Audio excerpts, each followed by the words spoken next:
Good evening, this is Maurice from the M&M Railroad, and I have here Jay's engine. Some people are wondering, okay, why did you still have this young man's engine? Well, this has been I think over a month saga with me and Intermountain trying to get two very insignificant parts. Well, I wouldn't say insignificant. I would say very small and tiny pieces. One is the brake wheel, and another one is the grab iron that's mounted between the cab and the radiator. There's the brake wheel. It actually came in this weekend. Yesterday I got it, and it was basically painted in gray, or actually it was molded in gray. I had to paint this wheel and glue it on, and it looks pretty good. The paint actually matched pretty well. I believe the paint I used is called True Color, and it matched very nicely. Now, part of this video is more of a rant than anything. What has happened is that it took a very long time. It took over a month to get this completed. Everything else, if you was watching the videos, the speakers are complete, everything was installed, it worked, everything tested out, and the engine was running fine. The only thing I needed was the grab iron and the brake wheel. I'm emailing Intermountain back and forth for the past several weeks, trying to get the parts that I need so I can send this engine back. But I don't know, for some apparent reason, we're dealing with these manufacturers. They just, I feel that,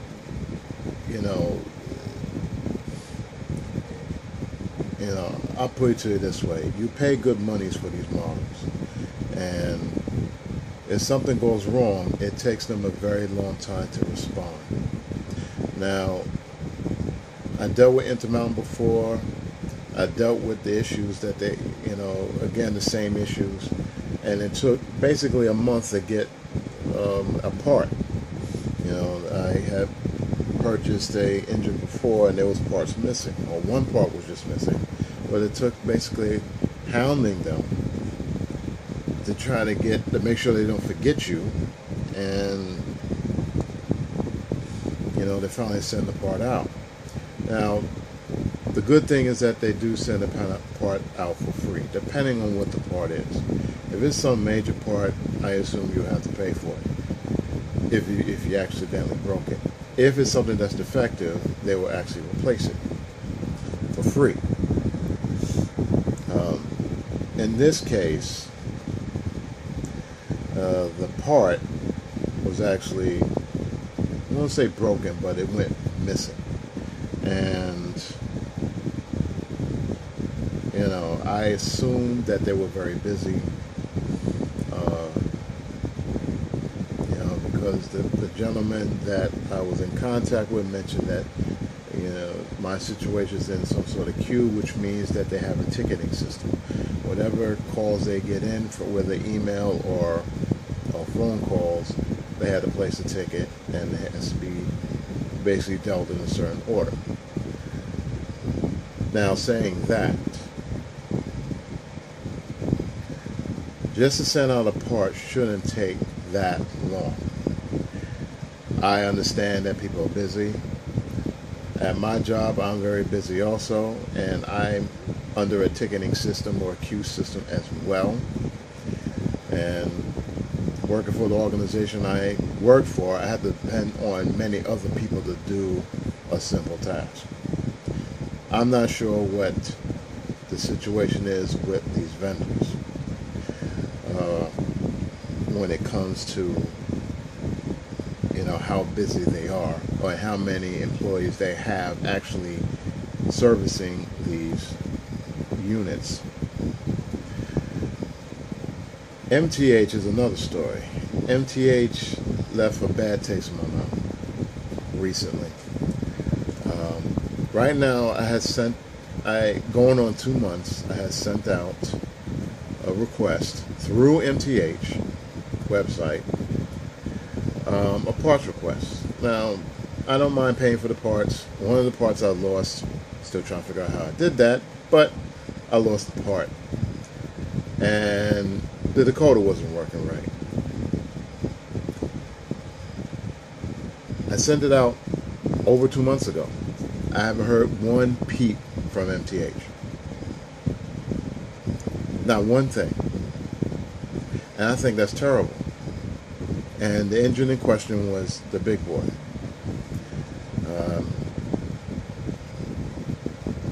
I had done a video on this particular big boy, was 4005, and it had problems then, and it was still having problems. Matter of fact, when I took it out again, it was actually worse. I was thinking that it was actually something else that was causing the performance issue, which it wasn't. I literally took the model apart, and I discovered that there's a problem with the wiring in the tender, and which is causing the decoder to short out. And when the decoder short out, the firmware got corrupted, and the engine just completely died. And before that, it couldn't even pull a load. When it pulled a load, it would just stop, the lights would turn off. So that indicated to me that there was a serious short somewhere. And I managed to find the short. But it was already too late. The firmware in the decoder was already corrupted, and it was no way of saving it. So I had to take the engine to Willis Hobbies, and they actually sent the engine out to MTH. Now, I don't know how long it's going to take for it to repair. The repair is, for what I understand, for free, since it was under warranty. So hopefully the technicians that look at it and know what they're doing would actually fix the engine. My suggestion would be to change that whole wiring, the decoder and everything out from the tender, and hopefully the problem is solved. There was some sort of defective, there was a defect in the wiring, the circuitry of that particular engine. And it seemed like there was more of this problem because there was another person that brought an MTH in that had a similar problem, similar performance issues. So, saying that, when it comes to customer service, especially when it comes to shipping out parts, my honest opinion is they need to be faster with it. Bottom line. 2 months to wait for a part. If it was for me, I wouldn't mind too much. It would upset me, but alright, as long as I get it, it's fine. But if it's somebody else's, and I'm doing a service for someone, and I did mention it to the person, I'm not gonna say any names, the person that was dealing with Intermountain. I have the engine, and this young man's engine, and I like to expedite whatever needs to be expedited so I can get the part, put it together, and then ship it to the young man. But they kind of sat on it, and that's no good. That's just poor customer service. And it seemed like that's like a big issue with a lot of corporations, where they don't have a problem taking your money when you purchase something, but when something goes wrong, they're like, they kind of like half-stepping when it comes to the service, and that's no good. Athearns, now I know some people say, I think even Willie said that Athearns is pretty bad when it comes to customer service. I think he said it one time. Now, Me personally with Athens, I only had maybe one real issue with Athens one time when it comes to parts. But other than that, I generally get the parts within 2 weeks. They'll contact you. They'll within a few days of the contacting them, and you know, they just confirm the address, and within a week or two, you have your part, whether you pay for it or not. So to me, their customer service is pretty darn good. You know, I didn't bother to call them. I just sent an email. Now, what Willie was saying some time ago, he said he actually called MTH to get certain things done. People got different ways they do things. I don't like to call too much. I really don't have time to call, especially when I'm at work. When I get home, it's too late to call anyone. So email is my best contact. And if I absolutely have to talk to somebody, I would call them. Now, I did talk to somebody from NTH the first time I had an issue. But that started first with an email chain. And then from there, they got in contact with me, and they told me they're going to contact me, and that's the only way I got to talk to someone from MTH. I didn't bother to write them back, tell them my displeasures, you know, but there need to be improvement on the service. I really, especially when you buy MTH stuff, MTH products, especially their steam engines, are not cheap. They are not cheap. They're very expensive. Some people will argue, oh, they're not as expensive as brass. $550 is $550. I don't care if it's less than a brass, which costs maybe $1,500.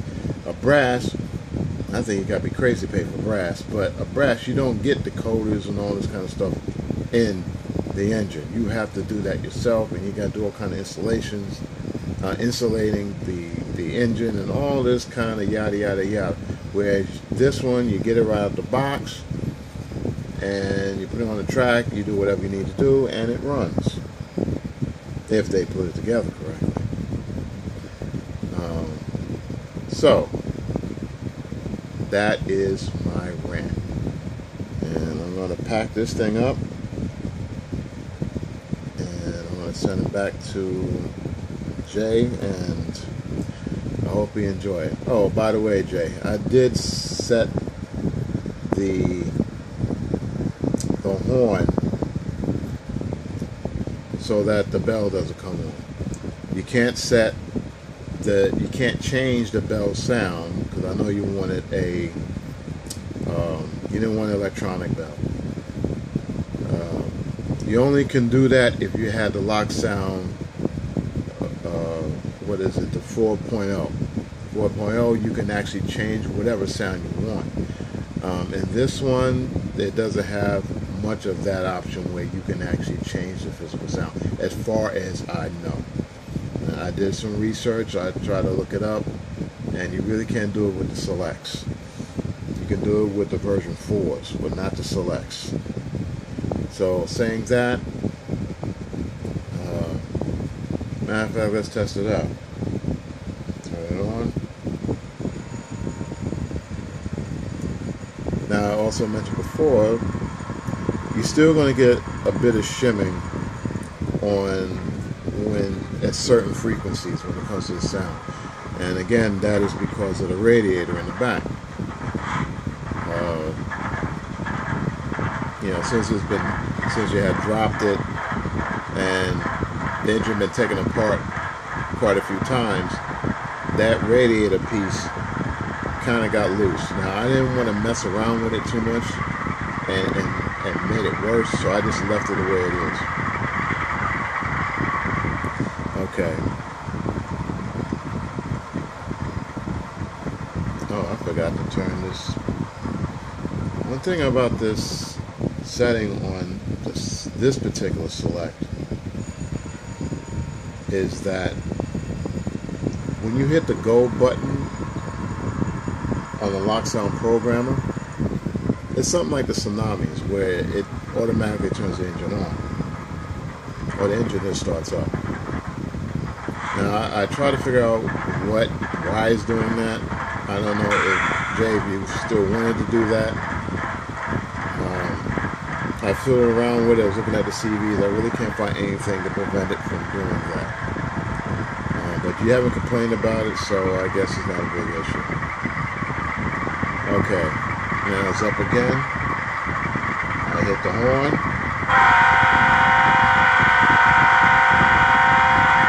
Well, you know, no bell. Actually, I like it that way. But prototypically, the bell does automatically come on when you hit the horn, but that can be annoying. I run a simulator called Rant, and they basically have a similar engine, and every time you hit the bell, you hit the horn, the bell comes on, and you have to physically turn off the bell. But the good thing about this, it does it automatically. But anyway, enough of my talking. I'm getting tired, got marbles in my mouth, so I'm going to pack this thing up, and I'll take it to work with me tomorrow, and I'll ship it out of the post office there. And it should get there probably Tuesday, the latest Wednesday. So, this is Maurice from the M&M. Rock out, and take care.